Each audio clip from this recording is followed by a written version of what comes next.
বলছিলাম ইমাম গাজ্জালী রাহমাতুল্লাহ আলাইহি যখন মাদ্রাসায় দেরি করে আসেন, ওস্তাদেরা খোঁজ খবর নিলেন যে তার জায়গির বাড়িতে রান্না বাড়ার কোনো সমস্যা নাই, তিনি কেন প্রত্যেক দিন দেরি করে আসেন, কেন দেরি করে আসেন জিজ্ঞাসা করা হলো।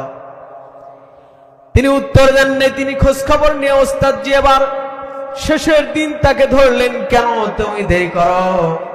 আমার বন্ধুগণ, এবারে তিনি জবাব দিলেন, আমি আপনারা যারা আছে প্রত্যেকটা মানুষেরা রাস্তা দিয়ে যখন হেঁটে যায় তখন ঘাস লতা পাতা দেখতে পায়, মাটি দেখতে পায় পায়ের নিচে, কিন্তু আমি সাধারণ কোনো মাটি দেখতে পাই না। আমার পায়ের নিচে কারা যেন তাদের হলুদ, তাদের সবুজ রঙের পাখাগুলো বিছায়া দেয়। সুবহানাল্লাহ।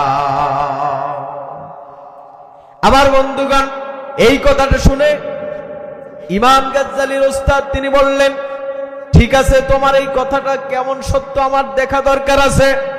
আমার বন্ধুগণ, আমার ভাইরা, তিনি 50 বছর যাবত বুখারী শরীফ পড়িয়েছেন, অনেক কিতাব পড়িয়েছেন। ওস্তাদ মানুষ, কিন্তু কোনদিন এই রকম ঘটনা তার সঙ্গে ঘটে নাই। আমার বন্ধুগণ, আমার ভাইরা, কিন্তু এই কথাটা যখন তিনি শুনতে পেলেন, তার মনের মধ্যে চিন্তা হলো, এটা তো কোনো সাধারণ কোনো পাকা হতে পারে না। পরের দিন যখন তিনি গেলেন, দেখলেন যে আসলেও ইমাম গাজ্জালী যখন হাঁটে, তিনি তার সেই চক্ষু দিয়ে দেখতে পেলেন। আমার বন্ধুগণ, আমার ভাইরা, আল্লাহ পাক রব্বুল আলামিন তাকে বোঝার মতো সেই তৌফিক দান করে দিলেন। আমার বন্ধুগণ, তিনি লক্ষ্য করে দেখলেন, এটা তো সাধারণ কোনো পাখির কোনো ডানা নয়, পাখির কোনো পাখনা নয়, এটা হচ্ছে আমার আল্লাহ পাক রব্বুল আলামিনের ফেরেশতাদের পাখনা। সুবহানাল্লাহ। আমার বন্ধুগণ, আল্লাহ এই কথা বলেছেন, ইকরা বিসমি রাব্বিকাল্লাযী খালাক খালাকাল ইনসানা মিন আলাক। পড়তে হবে কার নামে? রবের নামে পড়তে হবে। রবের নামের শিক্ষা আমাদের এখন আর নাই, ঠিক কিনা বলেন?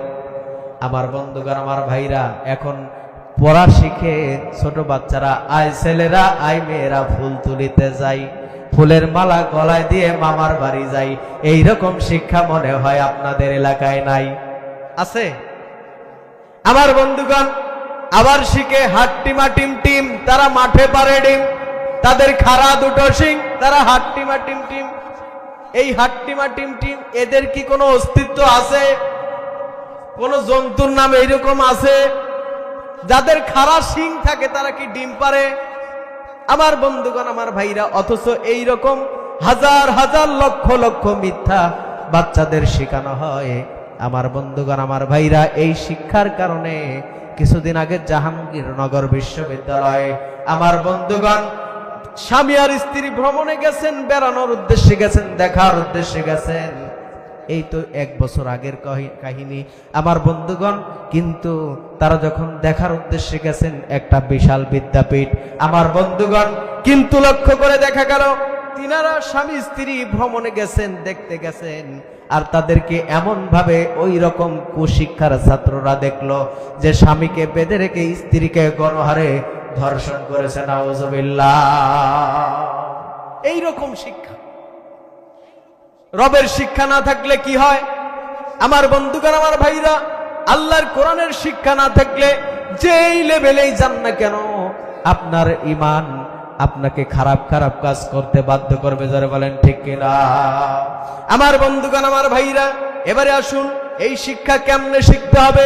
আল্লাহ পাক রব্বুল আলামিন